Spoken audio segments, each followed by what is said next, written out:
ശിവേട്ടാ, ഏതാണ് നെടിയൻ? ഇന്നലെ രാത്രി ഇവിടെ കണ്ടല്ലോ. ഭയങ്കര വെടിവെപ്പുകാരനാ. വെടിവെപ്പുകാരനാണോ? ആന്ന്. സത്യം പറയ ശിവേട്ടാ, അയാൾ നല്ലോണം വെടിവെക്കൂ. ഒന്ന് പോന്നേ. അതല്ല, അതിർത്തിയിൽ 5 പാകിസ്ഥാൻ പട്ടാളക്കാരെ വെടിവെച്ച് കൊന്നെന്നാ പറഞ്ഞ. ഓ എന്റെ പൊന്നോ. എടാ നീ എങ്ങാട്ടാണ്? വീട്ടിലാട്ടാണ്? എന്താ ചേച്ചി? ഈ മീൻ അങ്ങാട് കൊടുത്തേര്. ഞാനൊരു കാര്യം ചോദിക്കട്ടെ, നിങ്ങക്ക് എപ്പോഴും കൂട്ടുവേണം നിർബന്ധമാണ്? ആദ്യം തടിച്ചു പെണ്ണായിരുന്നു, ഇപ്പൊ ഇവള്. അതിന് നിനക്കെന്താണ്? രണ്ടും കല്യാണം കഴിക്കാൻ നടക്കാണ്, നാട്ടില് പരദൂഷണം പറഞ്ഞു. ശിവേട്ടാ, ഇത് കാണുമ്പോൾ എന്നെ കൺട്രോള് പോണം. ഈ മീനൊന്ന് വീട്ടിൽ കൊടുക്കോ?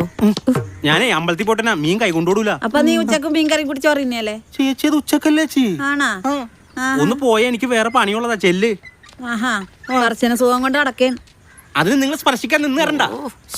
എന്നെ സ്പർശിക്കാൻ വന്നാലേ നിന്നെ ചട്ടി കൊണ്ട് അടിച്ച തല പൊളിച്ചുകളെ.